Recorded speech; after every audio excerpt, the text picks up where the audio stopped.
On Thursday, the finance and sports industries will collide here at the New York Stock Exchange. Front Office Sports and Dealmaker will host the first ever asset class event from inside our iconic institution.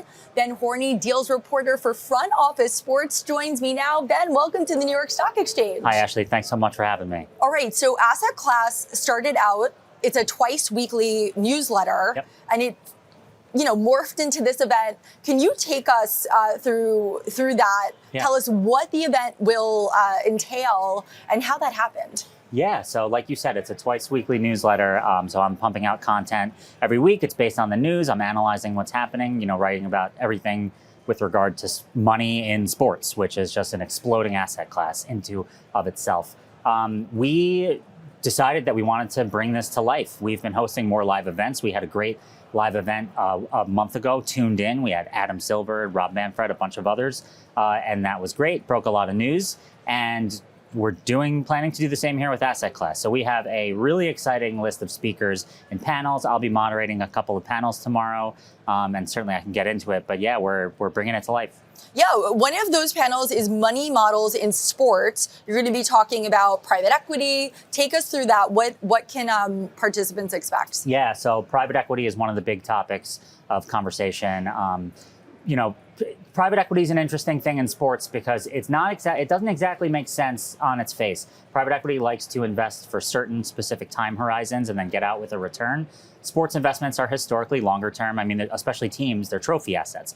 The historic model is that the owner holds the team basically until they die, passes it down to their kids. That's happening less and less. So that panel is going to be talking to experts, people from private equity firms and private credit firms.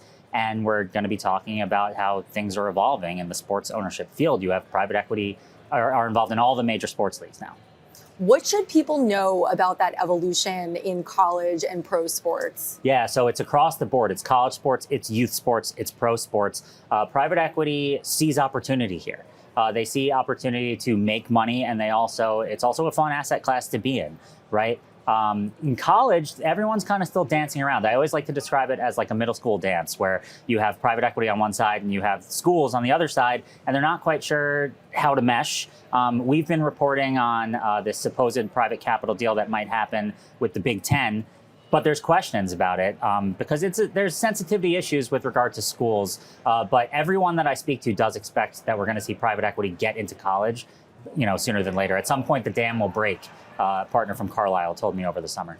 We've spoken about private equity in sports before. Like, what are some big deals that we've seen happen? Yeah, the most recent one I can think of, which I think we spoke about, was the New England Patriots received investment from private equity firm Sixth Street. So Sixth Street bought a 3% stake in the Patriots. The NFL opened up the door to private equity investment last summer. They really cracked the door. There's 4 groups that are approved by the league to invest. So it's not like anyone can do it.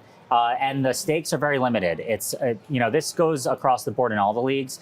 Private equity is allowed to invest at this point, but they're limited. They're purely financial stakes. They don't have any ability to have anything to do with what's going on the field, roster management, any of that stuff. They're putting money in, they own a little stake. It's something they can get a return on and then hopefully eventually, flip for a profit.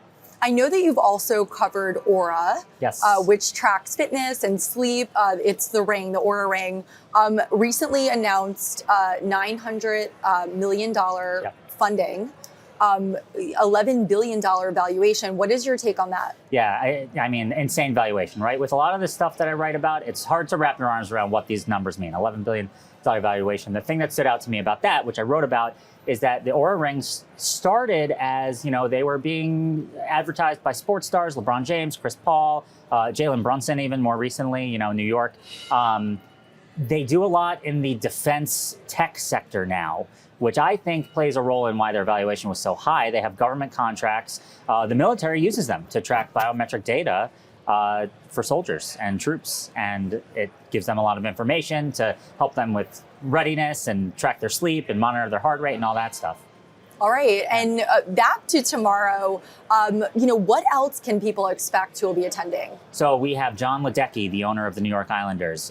We have We have David Adelman, who's a part owner of the Philadelphia 76ers and the New Jersey Devils. We have Dave Checketts, who is a longtime sports executive. He used to run the Knicks in the 90s. I'm very excited for that. Now he's in private equity. We have all kinds of folks. We're going to be talking about all of it. We'll be breaking news. There's going to be plenty to talk about, lots of buzz about it. I'm really excited. All right, and anything else we should know about the event?